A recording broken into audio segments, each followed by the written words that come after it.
So this morning we are here on site doing what we call our internal walkthrough. So what we do before we turn the project over to our clients is we bring our cleaners in. They immaculify the site, well, pretty close anyways.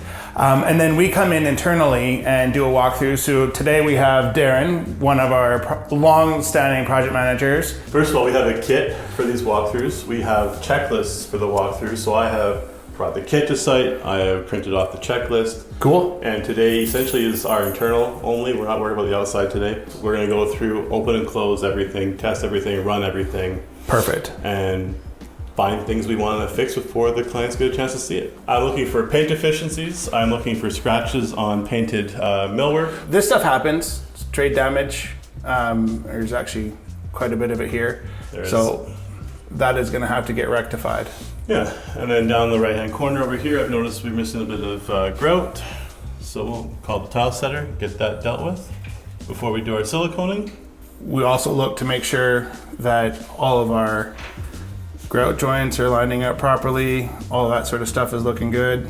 We're going to check for hot. We're going to check for cold.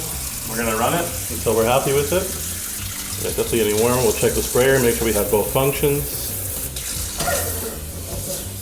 Pulls out, goes back in, feels smooth. Hot now. Cold. Drains. Check. Good to go. So in a previous video, I also highlighted the paint. So this is how our trims turn out. It's mint. Like, it is absolutely, like, it's just flat. And that's what we're going for. So one other thing we do, we go around with our little handy tester. We check every single outlet to make sure that the plug has been wired properly. This is a double check. So 2 orange equals correct. Let's pass. Good to go. Done. Cool. We got dimmers. They work, they go up, they go down. They're adjustable. The screws are all perpendicular and vertical. The base back plate is also nice and flush and clean and tight to the back wall. So on the cabinet side of things, like Darren was just saying, Leanne or myself or Darren come through and we'll let Leanne open the cabinet door and show you how they open and close. Yeah, so basically what we're looking for is, one, our hinge stops installed so that the cabinetry hardware doesn't hit the wall. Which it does. It hits the wall currently, so it needs some hinge stops. Yeah. So that's missing. Whether or not all the internal hardware has been installed, so in this case, the shelf's been adjusted and the hooks have been installed because it's a mudroom. We double check all the slides are fully functioning and soft close, as well as the doors are soft close. We were missing the hinge stay, the high lift stays. So they've been installed now. And this mudroom actually features laundry basket shelving. So the laundry basket can sit right here and it'll hold the weight. We have extra supports installed inside the cabinet that are hidden to support the weight. You'll see that this is smaller than and the drawer box underneath is smaller than the actual drawer front because we've added additional vertical supports to hold the weight of the laundry machines. Oh, cool. Yeah, so you can't tell that we've added extra support, but it does have that. Because that's a pushback we get from mill workers that they can't warranty the millwork because there's not enough weight to support, not enough structure to support the weight. So we've hidden some structure. Nice work. Yeah. Love it. Yeah, and then we've got on this side pullouts for laundry hampers. So right now we've got our tied feature, but there'll be some laundry hampers in both of these. So it'll fit a standard laundry basket. So again, we're just mainly testing that everything functions the way we designed it to function. So that's what we're trying to accomplish today. Right. Want to make sure all the soft close stuff is working, the slides are working, nothing's binding, nothing's rubbing. If there's anything that got damaged by other trades coming through that need to be touched up or adjusted. Another feature we did in here, just as a design feature, not as a double check, is they have an extra deep windowsill here because it's a basement and it's a thicker wall. Yeah. So they put in a quartz countertop as their windowsill so they can put wet objects here and plants, right? Like you don't have to worry about it overflowing when you're watering. So makes so much sense. That's a double check. Very cool. Upgrade we did. Fully functional. That's what we want to see. one's a fixed window, so we don't have to double check the window. But usually if it's an operable window, we have to double check that the windows function properly. And if there's screens, that there's been screens installed. So we'll do that in the other rooms. So here, shelves in, secure, happy to go.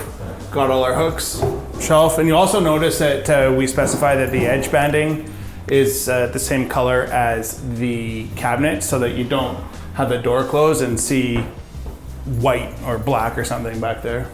And so, Leanne, it looks like you've added some shelving brackets for additional shelving if they wanted in the future. So it came with, we had to include additional shelving in case they ever want to modify this cabinet. Like as the kids move out, they might want storage for other items. Right. So we had it come with all adjustable shelving, and it's been removed for now so that they can add it later Cool. if they want to. What a great idea. Yeah, so we can take the shelf pins out.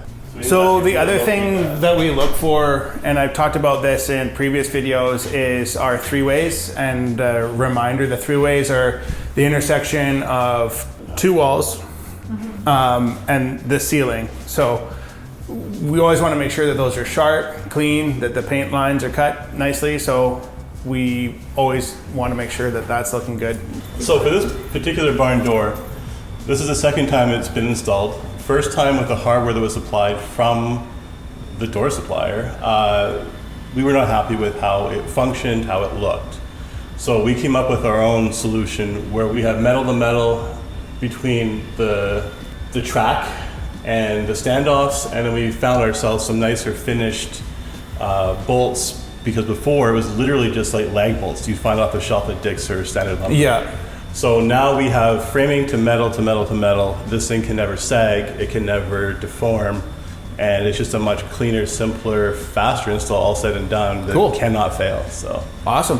Okay, so I'll do the bathroom because it's a little bit too small for three of us to fit in here and do our quality walkthrough. So we'll come in here and we'll make sure that the plunger works, which, as it turns out, in this case, it does not, so that will get added to our deficiency list. We almost always use these rounded shower curtain rods as opposed to straight ones. It just makes the amount of space inside of the shower feel so much bigger as opposed to just straight. Now, I am noticing back here that we've got these big hooks and we've got a door stop. The door stop stopping the door from hitting the big hooks. So things that I tend to notice is like if there's any gaps between the tile and the finishes, just needs a little bit of grout to clean it up, not a big deal. The next thing I'm looking at right now are the grout lines to make sure that there's consistency, that grout is all where it needs to be, there's no holes or anything like that. No grout haze on the tile. The grout and the tile against the ceiling looks good. Good looking room. So the other thing that we work really hard to do on all of our projects is flush transitions. So flooring to flooring, no Schluter strips or other nonsense. All right, we are now in the finished family room slash kid zone, whatever you want to call it. So let's have a closer look and see what's going on here. We have very, very usable desk space. I love this door hardware. All of these details on the shelving, all done to make sense and make this space very, very functional for the family. Absolutely love this mantle. Beautiful, beautiful piece of maple. Wonderful. So this is what we call a heat shift fireplace, and that's more or less all that we're seeing being sold these days. And so what that means is, instead of the front being as hot as it traditionally is, what happens is the heat actually gets redirected. I have my hand up here and I can feel the heat coming out the top of the fireplace. So it just makes this safer for your family. Coming along here, again, same detailing over here. Just what a great space. You can imagine having furniture in here, TV up, and just being able to sit back, relax, and enjoy. So very, very, very cool.